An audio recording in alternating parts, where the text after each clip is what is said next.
Just before I ask the main questions, can I just following up on what Ms Prentice said, do you collect data or disaggregate data on hate crime currently?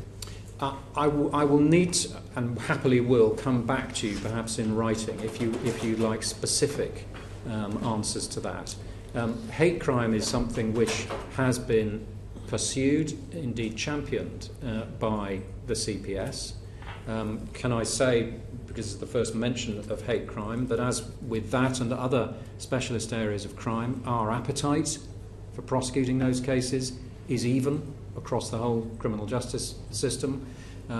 We, as a service, do not pick and choose which cases we look at. We're not investigators in that sense. So we are the classic demand-led organisation. Whatever cases come our way from the police or other investigators, we will look at them, and if they meet the charging standard, we'll charge them.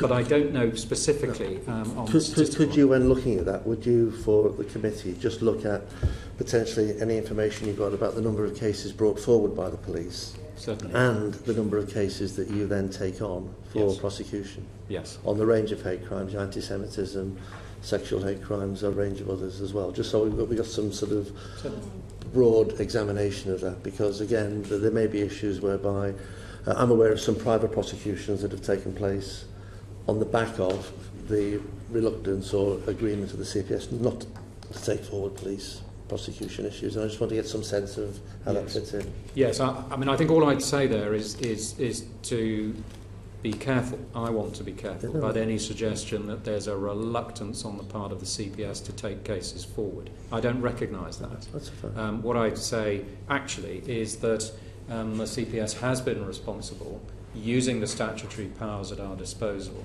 for successful hate crime prosecutions and for successful prosecutions where the sentence imposed at the end has been aggravated by statutory mechanisms because of the work that the CPS has done. And it is not right to say that there is any area of crime in which we apply a different test, either lower or higher, to other areas of crime. The Code for Crown Prosecutors is a one-size-fits-all document, and if we are presented with any case which passes the evidential stage test and in which it is in the public interest then to charge, we will charge. Frankly, I appreciate that. It would be helpful for us just to have an overall Certainly. picture of hate crime, number of cases brought, and number of seen through to prosecution. That would be very helpful. In the wider, what were the point I think both Mr. Hanson and I are interested in, Director, is this: you're right to be robust about the evidential test. If it meets the evidential test, there should be a prosecution. Yeah.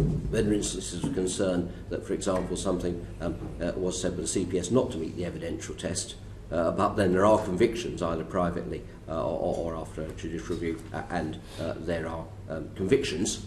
Yeah. It obviously will be, in practical terms, a matter of concern to you. This is before you came into office, to make sure that the assessment of the evidential test is being done consistently across all types of cases.